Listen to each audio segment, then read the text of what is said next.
парламентти мазактоо 8 июнда башталган жок. Парламентти мазактоо 2016 жылдын октябрында конституциянын кабылганда башталган. Андан кийин ар бир фракцияга ат коюп чыккан ошо президент ушул жерден туруп алып. Бирөөңүздөрдү алка магнаттардын фракциясы, бирөөңүздөрдү молдолордун фракциясы, бирөөңүздөрдү мародерлордун фракциясы, бирөөңүздөрдү шулуун ишкерлердин фракциясы, бирөөңүздөрдү тегирменчилердин фракциясы деп. Ошондо башталган. Бул ошонун уландысы. Мен айтайын деген башка кеп, урматтуу депутаттар, бул эмоция 3 күндөн кийин таркайт. Бирок тарых документ анан статистика менен иштейт.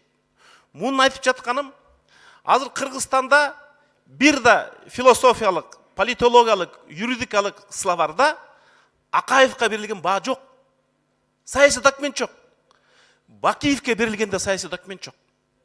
Ошону мен 1 жыл мурун айттым эле. Ушаяктан экс-президент Атамбаевдин 7 жылдык ишмерлигине саясий баа бере турган саясий документ керек. Ошол элдин баасы болот. Ошол окуу китептеринде, ошол энциклопедия болот. Бул мен эртең унутулат. Бул күнүмдүк конфликттен чыккан нерсе. Ошону ушул парламент уюштурса, күздө эксперттерди, философторду, политологторду, юристтерди чакырып, нукура баасын берсек, кийинки муунга керек. Экинчи жагдай азыр баарыбызга кыйын. Азыр Атамбаевка да кыйын. Азыркы президентке да кыйын. Оппозицияга да кыйын. Өкмөткө да кыйын. Парламентке да кыйын.